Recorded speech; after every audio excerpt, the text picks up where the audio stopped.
Baba yako ni babu yangu. Sasa uko na nini baba yako? Na ulikuja hapa na will.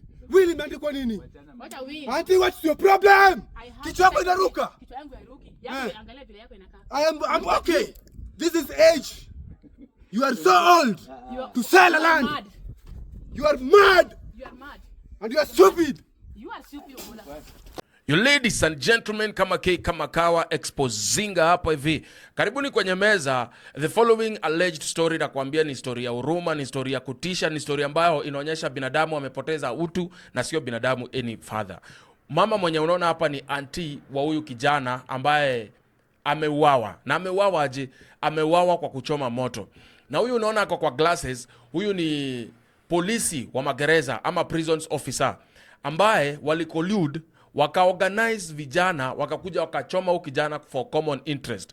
Huyu polisi argument yake ni huyu kijana alikuwa anakula dem wake, si bibi yake, dem wake. So the rasta guy alikuwa na date dem. Alafu again this rasta guy ambaye ni Samson Oppolo, ukiulizia tu Ogola, ukienda Ukwala Siaya, utasikia huyo kijana alichomwa, walikuwa wamemdanganyia ameiba pikipiki na pikipiki ni yake.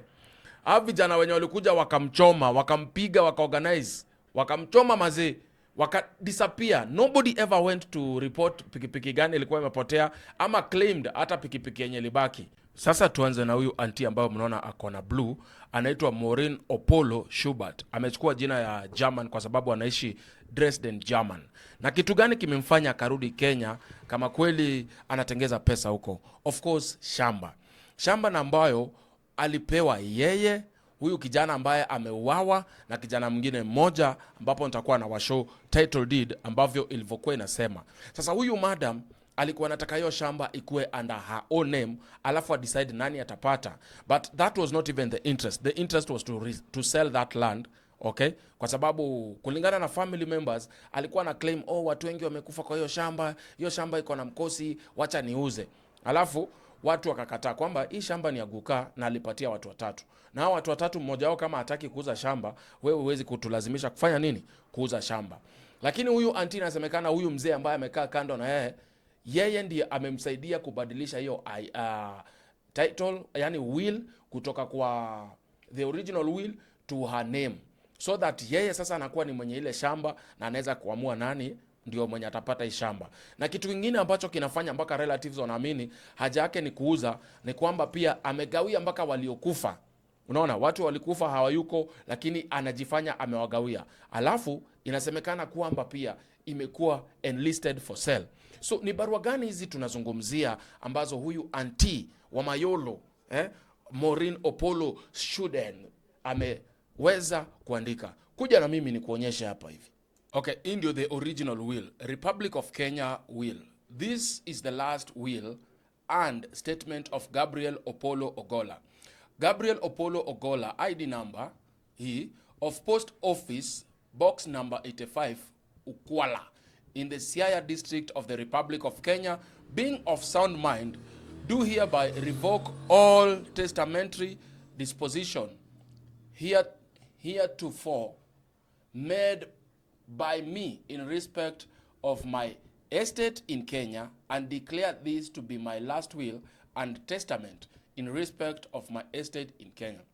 Number 1, I give, devise, and bequeath my whole estate, both movable and immovable, including my shares in plot number Oyundo 107 Siaya, and whatsoever situate at the time of my death shall be divided among my children and grandchildren, who are, nandio hii amesema hapa, who are Mourine Odhiambo Oppolo, now huyu auntie wa Mayolo, daughter, Samuel Ogola, actually supposed to be Samson Ogola Odhiambo, grandson, and then Bernard Juma Odhiambo, grandson as well. Watu wangapi? Watu watatu. I appoint my daughter Mourine Oppolo to be the executor of this will, signed by the said Gabriel Oppolo Ogola, akaandika pale jina lake Gabriel Ogola, as his last will, in the presence of us present at his request, in the presence of each other, have hereunto subscribed our names as witnesses. Witness name, Ann Oluoch Omolo, of ID number Occupation Anti-Smuggling Unit, 𝐾RA Customs Narcotic Unit. Alafu kuna mwingine hapo akaandika Joseph Ogola ID number wakaandika. Hii ndio the original will. But the lady Mourine Odhiambo Sayajiti Oppolo anajita Shuda had different mission on this will. Okay? So this is what she produced later. Mourine Odhiambo Oppolo, PO Box Ukwala, to the land register Ugenya, PO Box 135 Ukwala, date 04/08/2025. Request land parcel number North Ugenya Oyundo 1603 for subdivide. I, Mourine Odhiambo Oppolo, the holder of parcel number Oyundo blah blah blah blah, currently America Victor Odhiambo Oppolo, deceased. Mary Owino Oppolo, deceased. Eunice Obiero Oppolo, deceased. Mourine Odhiambo Oppolo, yeye ako alive. Na yeye asha change jina hata Oppolo. He's not taking Oppolo, ameteka Shuda. So I think pia maybe in German pia mtu akisonga pia ata claim to the same either way. So Erin Oluoch. Then the portion belonging to our deceased brother and sisters will be taken by the surviving children. The process of subdivision of parcel and number North Ugenya Oyundo 1603 will start soon as possible. Yours faithfully, Mourine Odhiambo Oppolo. Yet the father, before he passed on, he had only 3 people, and that is what he assigned this lady to make sure that they get their parcels of land. For now, as we are speaking, Bernard Juma is in hiding somewhere in Qatar because he fears the so-called Mourine Odhiambo Oppolo. And Samson Ogola Odhiambo, him being here and stopping the reselling or the subdividing of land differently apart from the will, is no more. And how did they do this? Just listen. So in this heated conversation, you will find out that huyu auntie alikuwa amekuja na surveyor kufanya nini? Kuangalia shamba. Na hama surveyors inasemekana pia kulikuwa na bias. Sasa huyu kijana akatoka na akazusha akaambia hawa say haiwezekani hii shamba iuzwi. Unaona? Mnakuja na surveyor hapa mjatu inform nyinyi kina nani. Hii shamba haiuzwi. And if you check clearly, ukiangalia mkono ya auntie amebeba nini?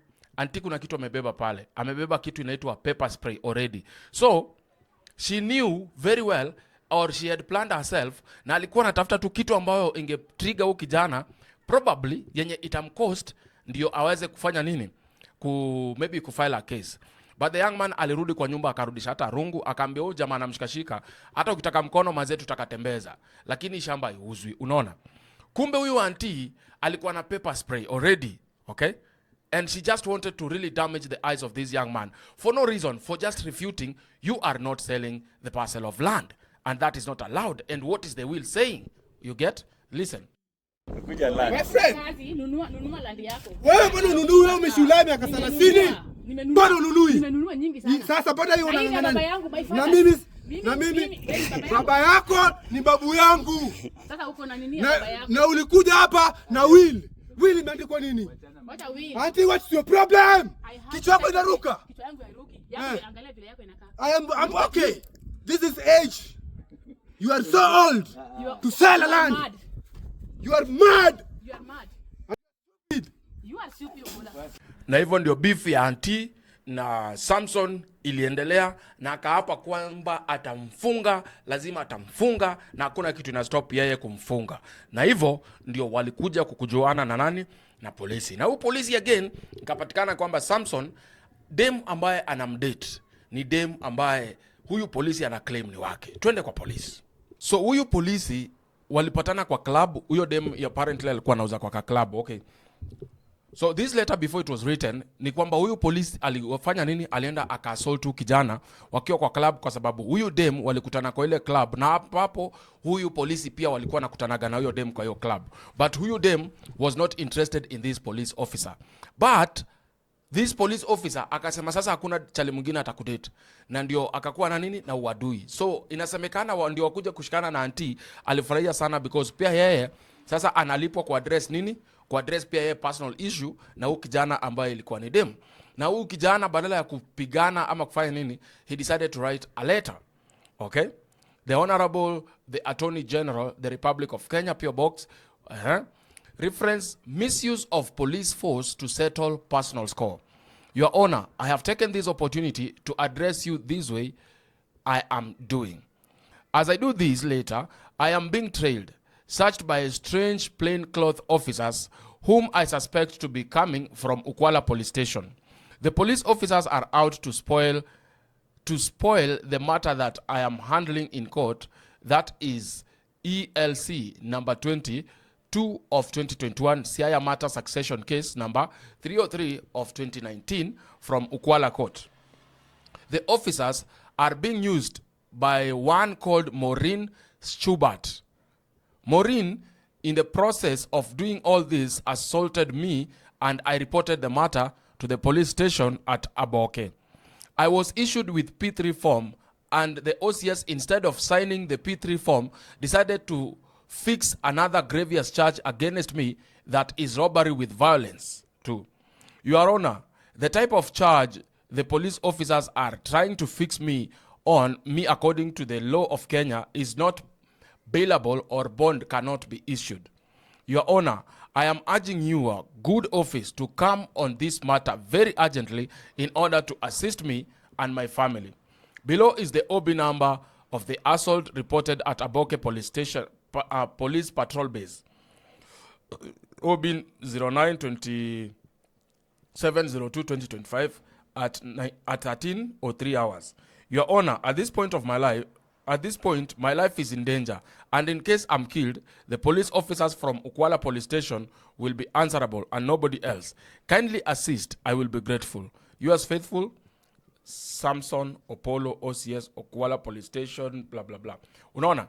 So alituma barua ili aweze kusaidika, but OCS alilenga. Na message za OCS directly zinasemaje? Hebu nikuonyeshe hapa. My aunt and her boyfriend came home and found us preparing land for planting. She sprayed chemical in my eyes and burned down the food that we had already planted. She hit my teeth and her finger was injured in the process. I am not safe in your hands too. Okay? So the OCS just say, I'm investigating the assault case and not the land dispute, please. And that is how it was done. So that was the OCS huko Siju Ukwala. Can you imagine? And the guy, he's saying my life is in danger. He sent him several messages, but nothing was done. You can read the messages for yourself. So when the OCS and the police officers knew that these messages will one day come out, they decided to use the different method, apparently, or allegedly.